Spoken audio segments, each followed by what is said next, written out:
Once I start, it will. I know that. Okay. Okay, back to Chef Jeff here. What was the tallest person or group you've cooked for? Has somebody been as tall as you? Have you cooked for a 7-footer? The tallest woman I cooked for was about 6'4". The shortest was 6'3", and I've met someone who is 7'5". The Tall Club, Paramount Tall Club of Chicago. It's a social group for tall people. Oh, I've heard of that. Yeah. And you're a member?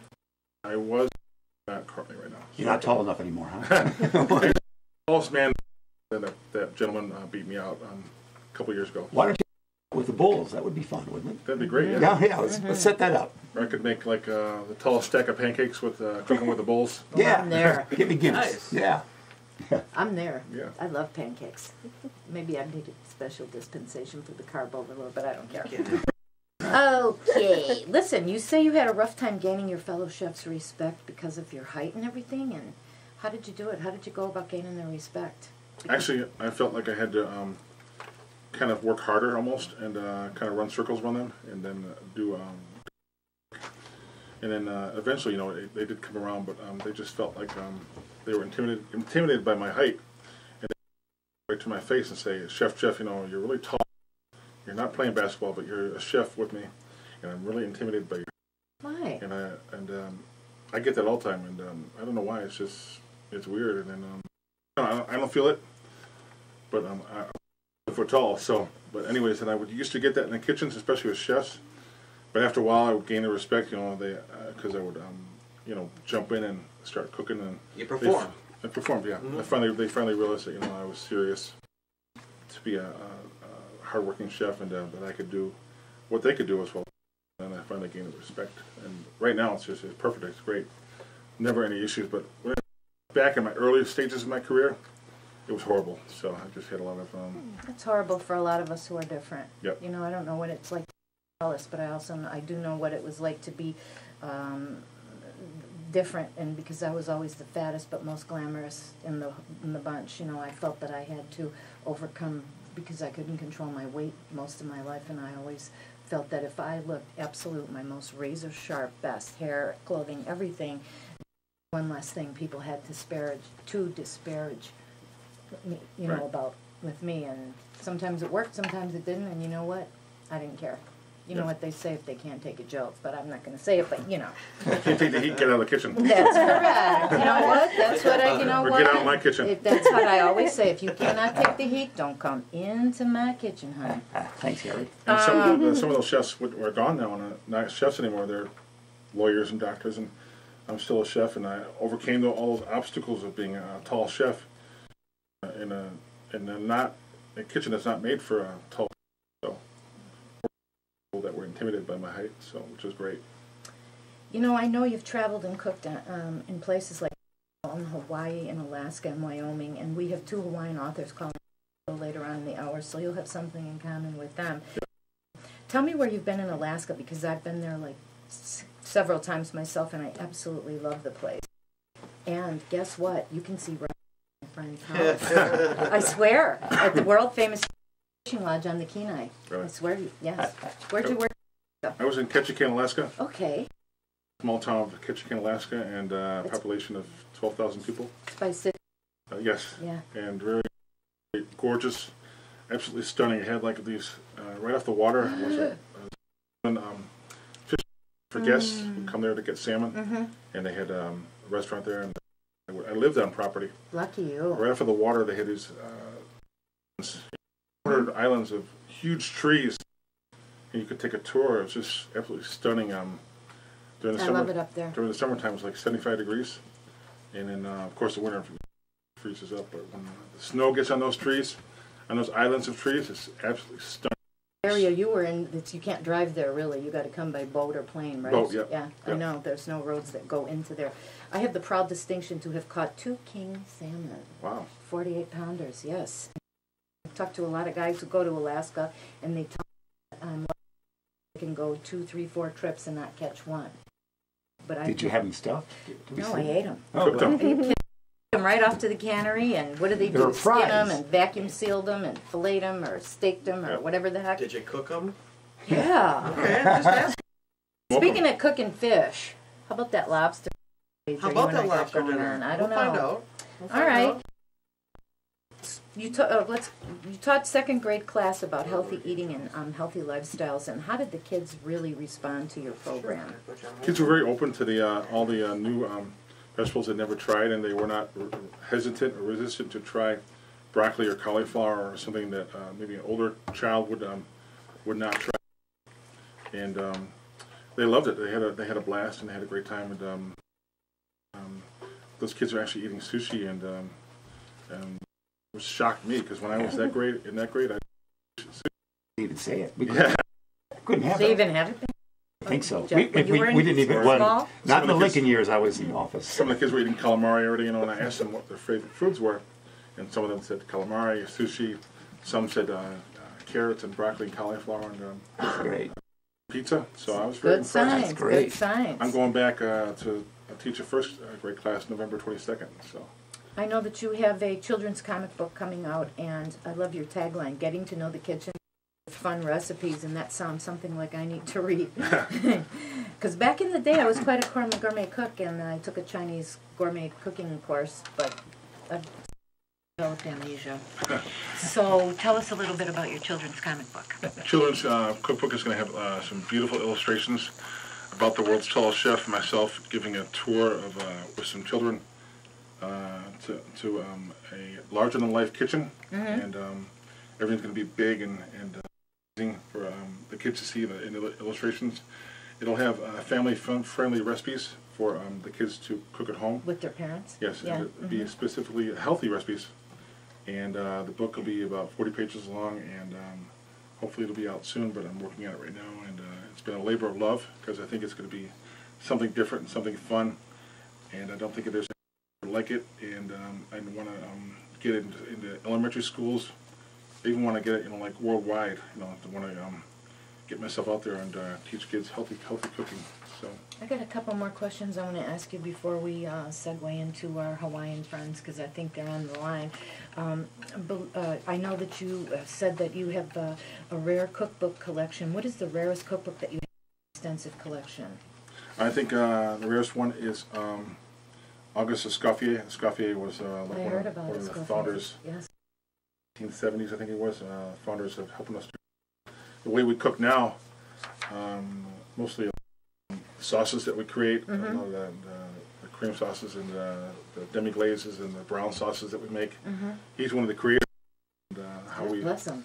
and I've got a dictionary of his at home. Wow, cool. Are you familiar with Francois and Antoinette Paul? Do you not remember them? My mother told me about a cookbook they had. Anyway, I have their cookbook.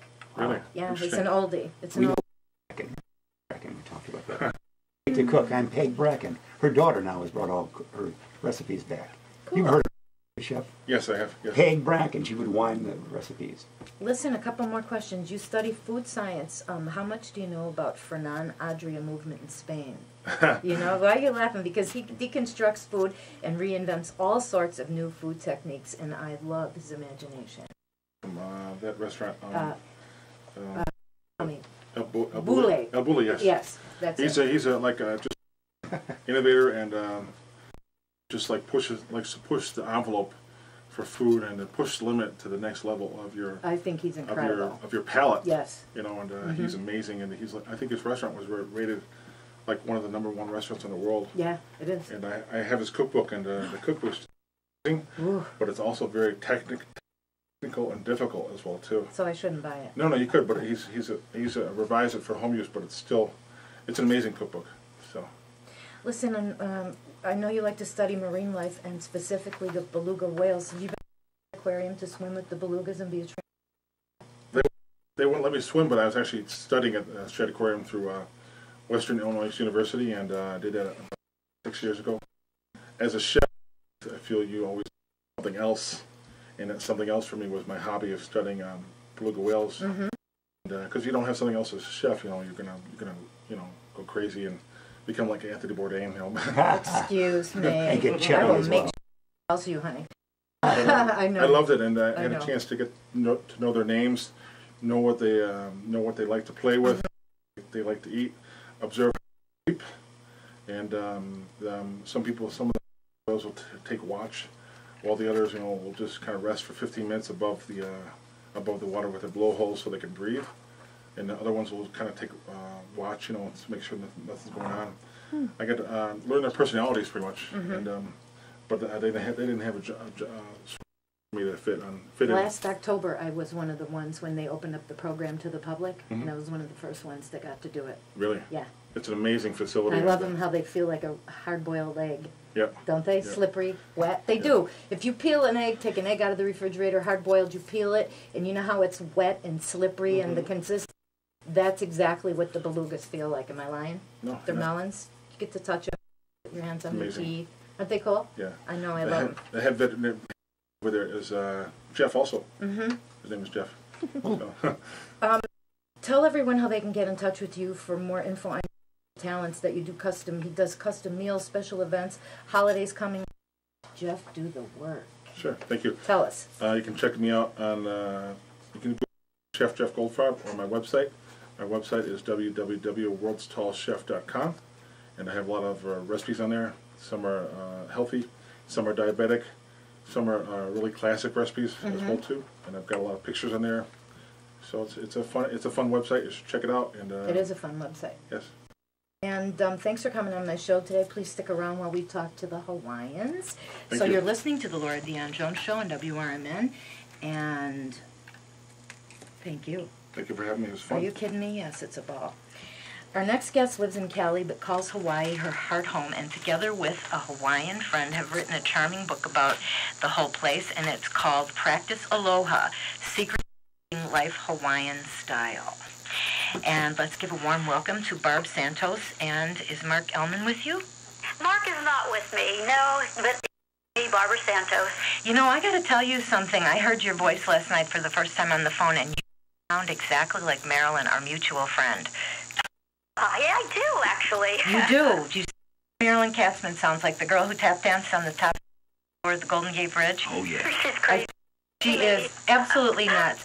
I love your book, and your book is sort of spiritual guidebook, and you say it's filled with memories, recipes, and songs, and great advice.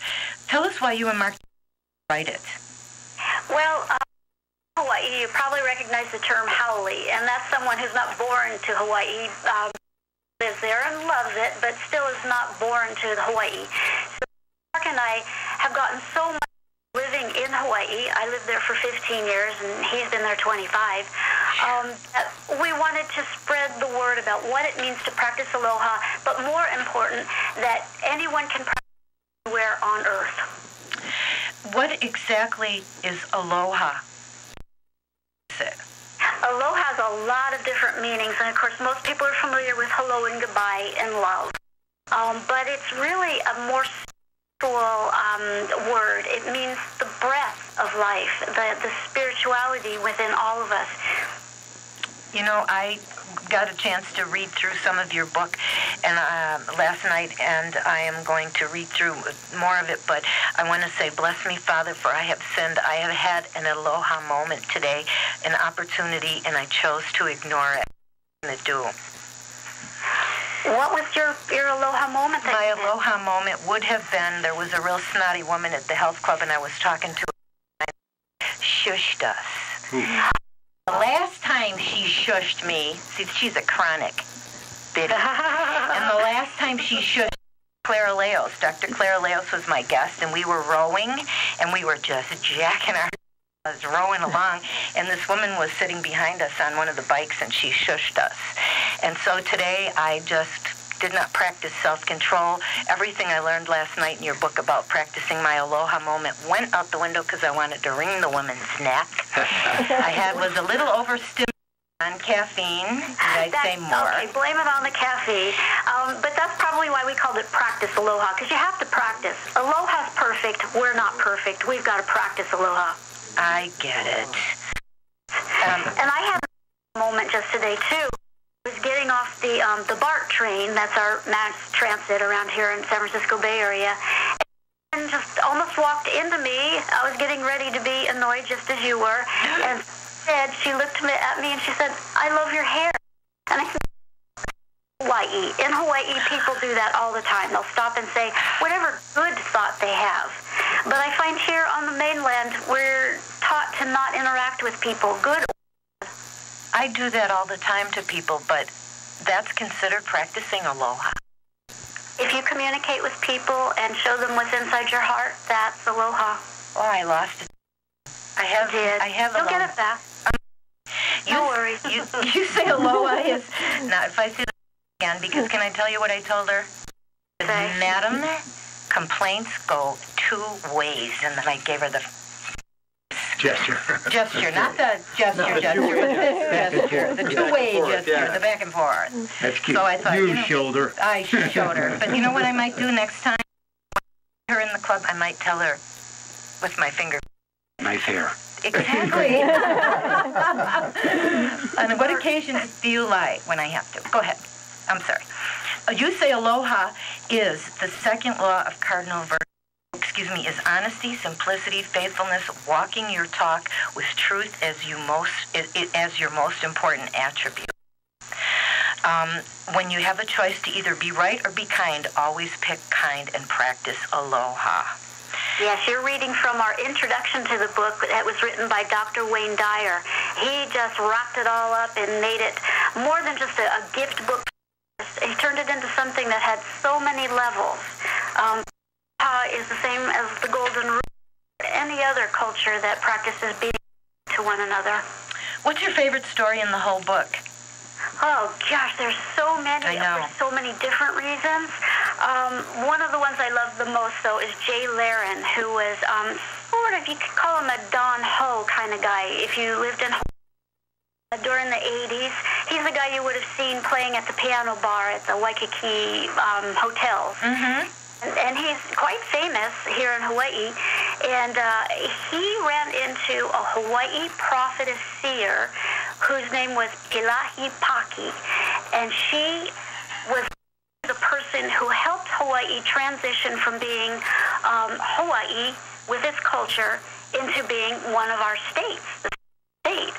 And she did that with such and such love that to this day, when you go to Hawaii, yes, it's a state, and there are all the things that you would have in any other state, but there's this wonderful culture as well. Can you give us quickly, because we're running out of time, can you give us quickly the 5 steps for practicing aloha? Oh, well, these are just my steps. These are not rules. These are just nice but little guidelines for our listeners. Number 1, you got to relax. You got to slow down and really figure out what's truly important in life to yourself. But only is important to you at this point. Then I would say number 2 is to talk story. Take time to talk with other people and be open to what they say. Number 3 would be to treat people with respect, especially if you go to a new place. When I was a newcomer in Hawaii, the culture was so different. I had so much to learn, and as long as you come with an open mind, you have so much to gain. And number 4, I'd say, is to give with love and to accept what comes back, because practicing aloha is a two-way street. You give it and you get it. It's a cycle. You got to keep that cycle going. And number 4 would be to appreciate life. And too often we take for granted all the things that are around us that are good, nurturing. Let's say your community, just nature, walking out into nature. All these are part of practicing aloha.